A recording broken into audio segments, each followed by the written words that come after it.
গতকাল রোববার নুসরাত ফারিয়াকে ঢাকার হজরত শাহজালাল আন্তর্জাতিক বিমানবন্দর থেকে গ্রেপ্তার করে ইমিগ্রেশন পুলিশ। থাইল্যান্ড যাওয়ার সময় বিমানবন্দরের ইমিগ্রেশন চেকপোস্ট থেকে তাকে গ্রেপ্তার করা হয়। নুসরাত ফারিয়ার বিরুদ্ধে ভাটারা থানায় করা একটি মামলায় গ্রেপ্তারি পরোয়ানা ছিল। জুলাই গণঅভ্যুত্থানের সময় ওই মামলায় তাকে হত্যা চেষ্টার অভিযোগে আসামি করা হয়। আজ সোমবার ঢাকার চিফ মেট্রোপলিটন ম্যাজিস্ট্রেট আদালত তাকে কারাগারে পাঠানোর আদেশ দেন।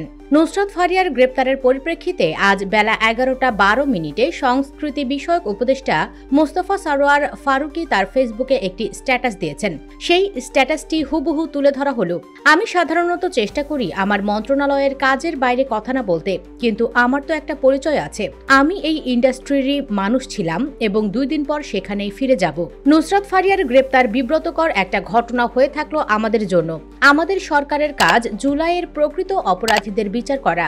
ঢালাও মামলার ক্ষেত্রে আমাদের পরিষ্কার অবস্থান, প্রাথমিক তদন্তে সংশ্লিষ্টতা না থাকলে কাউকে গ্রেফতার করা হবে না এবং সেই নীতি অনুসরণ করা হচ্ছিল। ফারিয়ার বিরুদ্ধে এই মামলা তো অনেকদিন ধরেই ছিল। সরকারের পক্ষ থেকে তদন্ত শেষ হওয়ার আগে গ্রেফতারের কোনো উদ্যোগ নেয়ার বিষয় আমার নজরে আসেনি, কিন্তু এয়ারপোর্টে যাওয়ার পরেই এই ঘটনাটা ঘটে।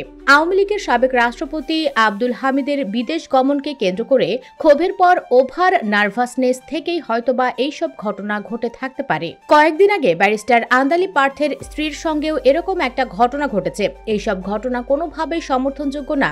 আমি বিশ্বাস করি ফারিয়া আইনি প্রতিকার পাবে এবং এই ধরনের ঢালাও মামলাকে আমরা আরও সংবেদনশীলভাবে হ্যান্ডেল করতে পারবো, এই আশা।